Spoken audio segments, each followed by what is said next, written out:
ಜನ್ಮ ಬೇರೆಯವರೇ ನೀಡಿದ್ದಾರೆ, ಹೆಸರು ಬೇರೆಯವರೇ ಇಟ್ಟಿದ್ದಾರೆ, ಶಿಕ್ಷಣ ಬೇರೆಯವರೇ ಕಲಿಸಿದ್ದಾರೆ, ಕೆಲಸವು ಬೇರೆಯವರೇ ಕೊಟ್ಟಿದ್ದಾರೆ, ನಾಳೆ ಸ್ಮಶಾನಕ್ಕೆ ಬೇರೆಯವರೇ ಹೊತ್ತುಕೊಂಡು ಹೋಗುತ್ತಾರೆ.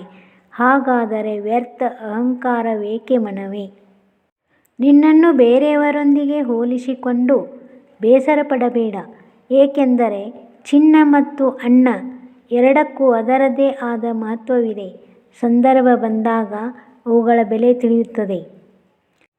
ಬಡತನ ಶಾಶ್ವತವಲ್ಲ, ಸಿರಿತನ ಶಾಶ್ವತವಲ್ಲ. ನಮ್ಮಲ್ಲಿ ಇರುವಂಥ ಮಾನವೀಯತೆಯ ಗುಣಗಳೇ ಶಾಶ್ವತವಾದದ್ದು.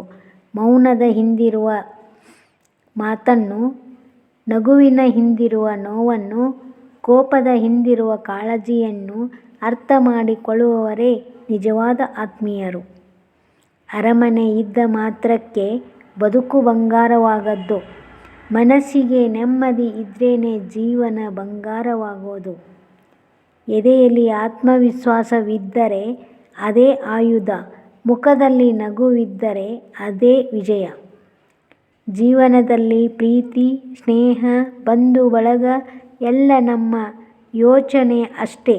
ಆದರೆ ಯಾರ ಮನಸ್ಸಿನಲ್ಲಿ ನಾವು ಒಳ್ಳೆಯ ನೆನಪಾಗಿ ಇರುತ್ತೇವೋ ಅವರೇ ನಮ್ಮ ನಿಜವಾದ ಆತ್ಮೀಯರು.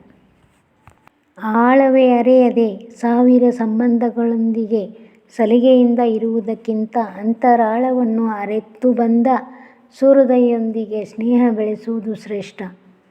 ಕರಗದವರ ಮುಂದೆ ಕಣ್ಣೀರು ಹಾಕಬಾರದು, ಕರುಣೆ ಇಲ್ಲದವರ ಮುಂದೆ ಕಷ್ಟ ಹೇಳಬಾರದು. ಹಣಕ್ಕೂ ಗುಣಕ್ಕೂ ಎರಡೇ ವ್ಯತ್ಯಾಸ. ಹಣ ಇದ್ದವನ ಜೊತೆಗೆ ಮನುಷ್ಯರು ಹಿಂಬಾಲಿಸುತ್ತಾರೆ, ಗುಣ ಇದ್ದವನ ಜೊತೆಗೆ ದೇವರು ಹಿಂಬಾಲಿಸುತ್ತಾನೆ. ದುಡಿದು ತಿನ್ನುವ ಸಮಯದಲ್ಲಿ ಕೂತು ತಿಂದರೆ, ಕೂತು ತಿನ್ನುವ ಸಮಯದಲ್ಲಿ ಬೇಡಿ ತಿನ್ನಬೇಕಾಗುತ್ತದೆ. ಇವತ್ತು ಏನು ನಿನ್ನನ್ನು ನೋಯಿಸುತ್ತದೆಯೋ ಅದೇ ನಾಳೆ ನಿನ್ನನ್ನು ಬಲಗೊಳಿಸುತ್ತದೆ. ನಮಗೆ ಬೇಕಾದಲ್ಲಿ ಬೆರೆತು ನಡೆಯೋಣ, ಸಾಕಾದಲ್ಲಿ ಸರಿದು ನಡೆಯೋಣ.